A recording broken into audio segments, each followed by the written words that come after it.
BRS అధినేత కేసీఆర్ రేపు party ముఖ్య నేతలతో భేటీ కానున్నారు. నల్గొండ, ఖమ్మం, వరంగల్ జిల్లాల పట్టభద్రుల ఎమ్మెల్సీ ఎన్నికలపై చర్చించనున్నారు. నేతలకు కేసీఆర్ దిశానిర్దేశం చేయనున్నారు.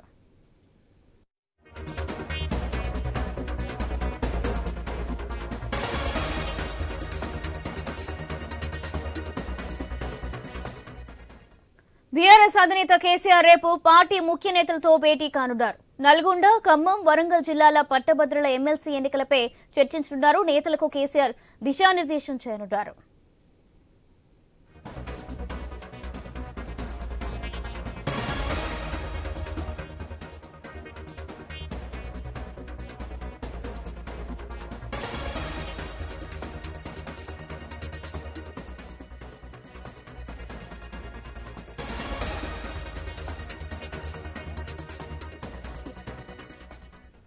బీఆర్ఎస్ అధినేత కేసీఆర్ రేపు పార్టీ ముఖ్య నేతలతో భేటీ కానున్నారు. నల్గొండ, ఖమ్మం, వరంగల్ జిల్లాల పట్టభద్రుల ఎమ్మెల్సీ ఎన్నికలపై చర్చించనున్నారు. అలాగే నేతలకు కేసీఆర్ దిశానిర్దేశం చేయనున్నారు. రేటు ఇదే అంశానికి సంబంధించి మా బ్యూరో చీఫ్ రాజు అందిస్తారు. రాజు,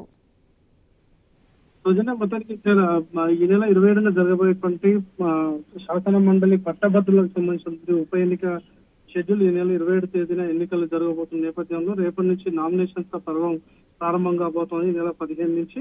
సో ఈ నేపథ్యంలో బీఆర్ఎస్ పార్టీకి సంబంధించినటువంటి అభ్యర్థిని కూడా బీఆర్ఎస్ పార్టీ ప్రకటించింది.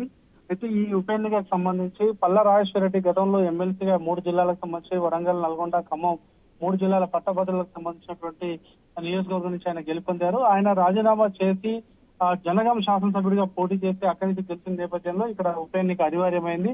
ఈ ఉప ఎన్నికకు సంబంధించి ఇప్పటికే కాంగ్రెస్ అదేవిధంగా బీఆర్ఎస్ పార్టీ తమ అభ్యర్థులను ప్రకటించుకొని ప్రజల్లోకి పోతున్నటువంటి నేపథ్యం బీఆర్ఎస్ నుంచి రాకేష్ రెడ్డి గతంలో బీజేపీలో పనిచేస్తున్న రాకేష్ రెడ్డికి అవకాశం ఇవ్వడం జరిగింది.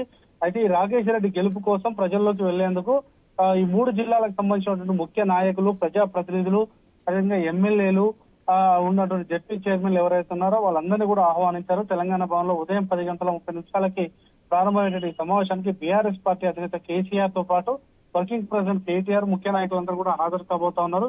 ఎట్టి పరిస్థితుల్లోనూ తమ సిట్టింగ్ స్థానంగా ఉన్నటువంటి ఈ శాసన మండలి సీటుని ఖచ్చితంగా కైవసం చేసుకోవాలని చెప్పేసి కూడా పార్టీ నిర్ణయం తీసుకుంది. ప్రస్తుతం బీఆర్ఎస్ పార్టీకి వరంగల్ అదేవిధంగా ఖమ్మం, నల్గొండ రోడ్ షోల్లో కేసీఆర్ కు భారీ స్పందన వచ్చిన నేపథ్యంలో ప్రజాపాలనలో ఉన్నటువంటి లోపాలను ఎత్తి చూపే విధంగా వైఫల్యాలను ఎండగట్టి ప్రజల్లో మంచి పేరు తెచ్చుకొని బీఆర్ఎస్ నిరుద్యోగులందరినీ ఆకర్షించి ఓటు వేయించుకునేటువంటి ప్రయత్నం చేయాలని చెప్పేసి కూడా నిర్ణయం తీసుకుంది. అందుకు కావాల్సినటువంటి ఇన్ఛార్జ్ నియామకాలు, అదేవిధంగా నియోజకవర్గాల వారీగా కార్యాచరణకు సంబంధించిన కార్యక్రమాన్ని కూడా సిద్ధం చేసుకుని రేపు అనౌన్స్ చేయబోతా ఉంది. దీనికోసమే రేపు ప్రత్యేకంగా కేసీఆర్ సమావేశం ఏర్పాటు చేయడం జరిగింది.